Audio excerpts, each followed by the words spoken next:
এবার আমরা চলে যাচ্ছি 108 শিবলিঙ্গ দর্শন করতে যাওয়ার জন্য। হ্যালো এভরিওয়ান, কেমন আছো তোমরা সবাই? প্রথমে তোমাদের কাছে আমি সরি বলে নিচ্ছি, কারণ পুরীর ব্লগগুলো আমি এখনও তোমাদের সাথে শেয়ার করে উঠতে পারিনি, কারণ কোনো না কোনো কাজ পড়ে যাচ্ছে বা আমি ব্যস্ত হয়ে যাচ্ছি, যার জন্য আমি তো এডিট করতেই পারছিলাম না। তো ফাইনালি কাল রাতে আমি ভিডিওটা এডিট করে এখন আমি ভয়েস দিচ্ছি। গুপ্ত বৃন্দাবন থেকে বেরিয়ে আমরা সোজা চলে গিয়েছিলাম ওমকারেশ্বর মন্দিরে। এই মন্দিরটা কিন্তু অনেকটাই বড়, আর এখানে নাকি 108 শিবলিঙ্গ আছে, সেটাই দেখার জন্য আমরা সবাই মিলে চলে গিয়েছিলাম।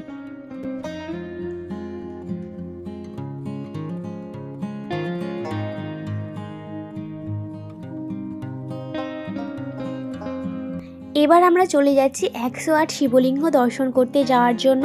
আর প্রথমেই কিন্তু এইরকম বড় একটা মুখ আছে, যার গালের ভিতর দিয়ে আমাদেরকে যেতে হবে। ব্যাপারটা কিন্তু বেশ মজার লেগেছে আমার। আমি কিন্তু এত শিবলিঙ্গ একসাথে এই প্রথমবারই দেখছি। হ্যাঁ, এই প্রথমবার। এখানে কিন্তু সমস্ত জায়গার শিবলিঙ্গ আছে, মানে কেদারনাথ, অমরনাথ, বিশ্বনাথ, তারকেশ্বর বাবা সবাই কিন্তু এখানে উপস্থিত আছে। এখানে এলে কিন্তু সমস্ত শিবলিঙ্গের দর্শন হয়ে যাবে। আর আরও অনেক জায়গার আছে, তা আমি কখনো শুনিনি নাম বা জানিই না। তো বেশ ভালো লাগলো, এখানে এতগুলো শিব ঠাকুরের দর্শন নিয়ে বেশ ভালোই লাগলো।